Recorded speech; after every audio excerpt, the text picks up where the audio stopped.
The positioning and technical details of lights and shapes are presented in Annex 1. You may access the complete information of Annex 1 by clicking the View button.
The following illustrations show the detailed shape specification mentioned in Annex 1.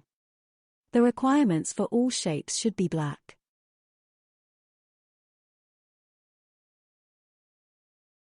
A ball's diameter should be at least 0.6 meters, or 2 feet.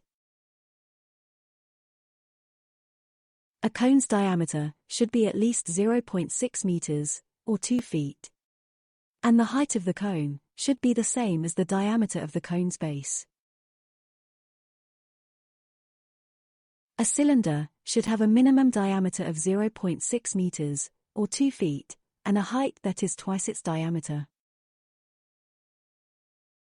A diamond is made up of two cones that are joined at the base.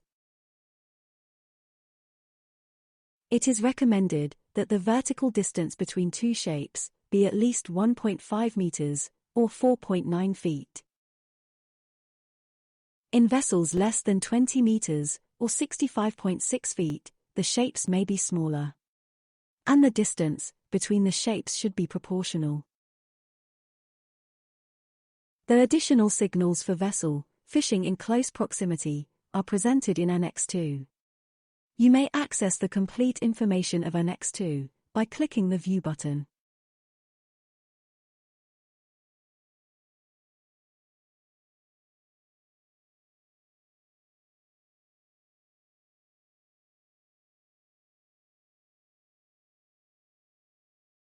When a vessel is trawling with demersal or pelagic gear, the following additional lights appear. When shooting nets, two white lights in a vertical line should be visible. Additional fishing vessel signals should be at least 0.9 meter, or 3 feet apart, and always below the fishing or trawling lights. When hauling nets, one white light should be visible over one red light in a vertical line at least 0.9 meter or 3 feet apart, and always below the fishing or trawling lights. When the net comes into contact with an obstruction, it should flash two red lights in a vertical line at least 0.9 meter or 3 feet apart, always below the fishing or trawling lights. When trawling in pairs, each vessel should direct its searchlight forward towards the other. Two flashing yellow lights in a vertical line should be displayed when a vessel is fishing with purse seine gear and is hampered by the gear. The technical details of sound signaling devices are presented in Annex 3. You may access the complete information of Annex 3 by clicking the View button.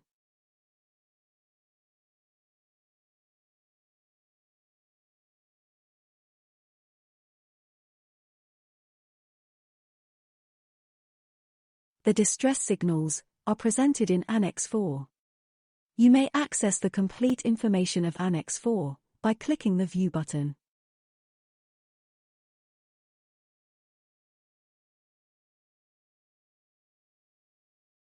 The following media explains the distress signals. In the event of an emergency, the following signals should be used. Every minute, a gun or other form of explosive signal could be discharged. Continuous sounding can be done with the ship's whistle or fog signaling apparatus. Fire rockets or shells throwing red stars one by one. Signaling mechanism for SOS message. Mayday, when spoken, can be used as a distress signal. The international code flags NC can be used one above the other. A signal made up of a square flag mounted on top of a ball. Burning flames from a drum or oil barrel.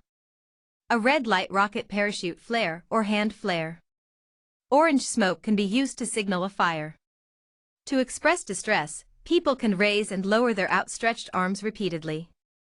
A distress signal transmitted via digital selective calling, DSC, on VHF channel 70, or MF/HF on 2187.5 kHz, 8414.5 kHz, 4207.5 kHz, 6312 kHz, 12,577 kHz, or 16,804.5 kHz. An EPIRB, or emergency position indicating radio beacon, can also transmit a signal. Radar transponders on survival craft are used to locate a vessel in distress. It is possible to display a piece of orange canvas with a black square and a circle below drawn on it. Finally, a dye marker can be used to mark the surface of the water in a contrasting color for easy detection. Congratulations! You have completed the course module of International